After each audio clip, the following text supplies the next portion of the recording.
everyone, it's Laura, and I'm here today to talk about an audiobook that I just finished. It was actually a book that was not on my radar until I recently went to a used bookstore and saw it on the shelf, and I was trying to be good about not buying books unless I absolutely had to. So while I was there, I searched Everend and they had it on audiobook. So I did not buy the physical copy of the book. I was good, at least on that one.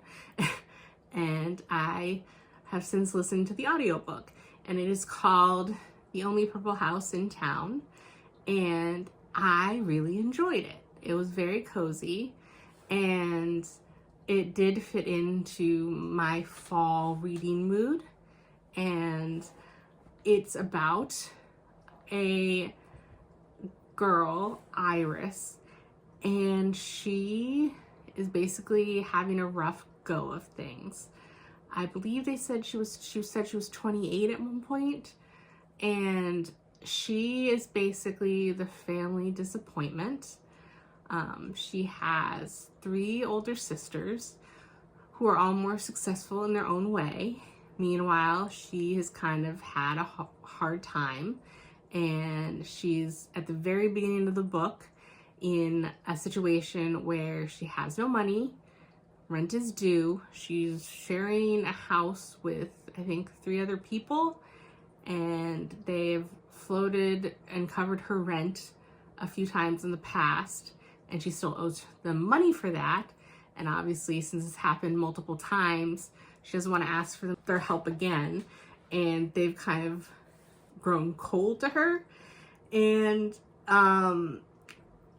she's basically at a loss for what to do, and just as she is kind of at her wit's end, she gets notice that a great aunt that she visited a few times when she was younger has left her a house in another city nearby, as well as basically, I think, all of her money and everything as well, because she left some of money. All of the items in the house also belong to Iris now. It doesn't really specify if anyone else got anything, but basically she's the main beneficiary of this great aunt's will.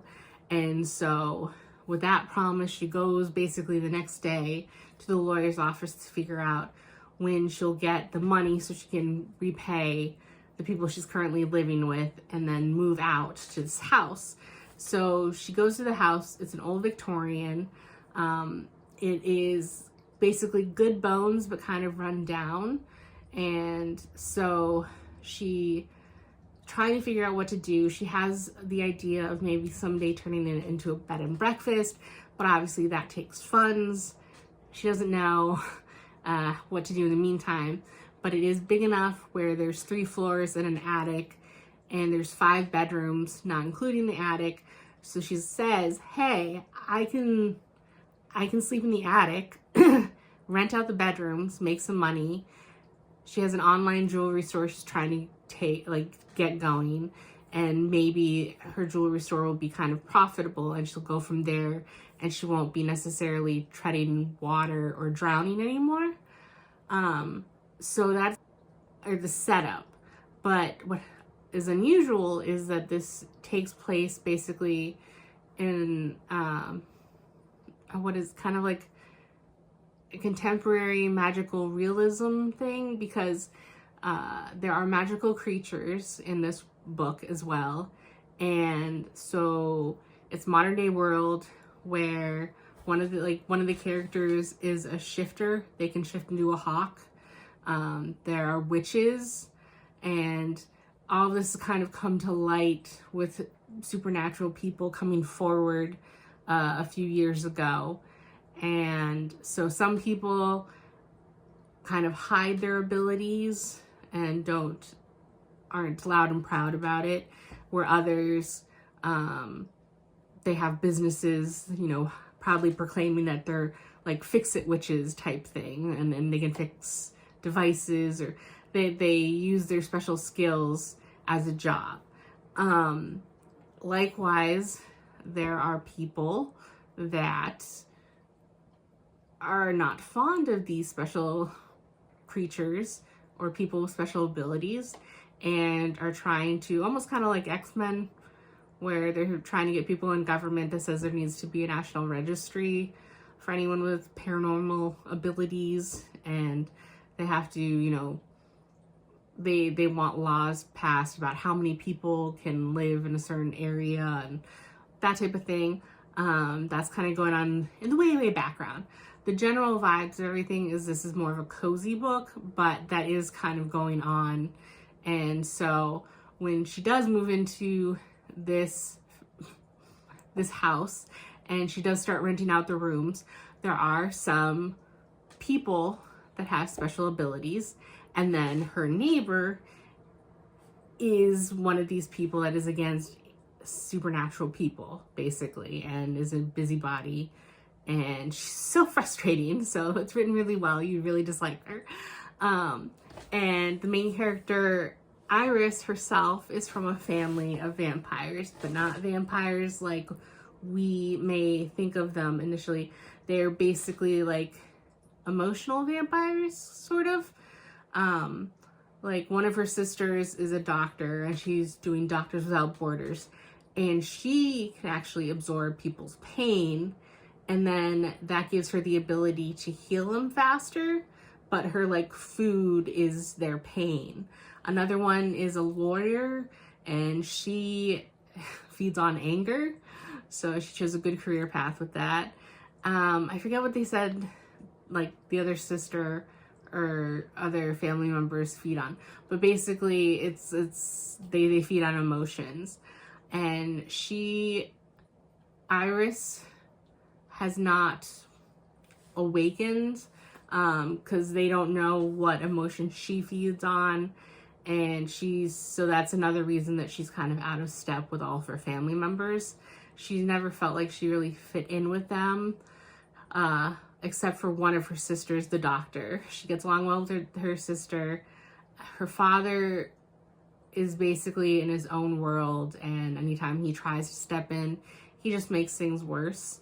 And so she has horrible family dynamics, but she basically creates this wonderful found family from her boarders in this house, and it's really heartwarming and sweet, the ragtag group of people that she basically collects in this family.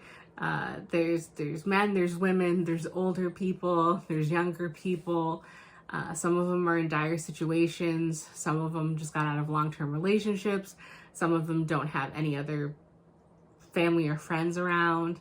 And there's queer representation kind of all over the map, which was unexpected but a pleasant surprise.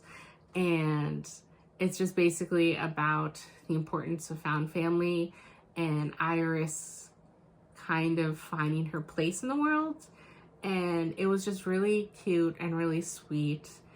And basically she found where she wanted to be and where she was like meant to be and the people she was supposed to be around.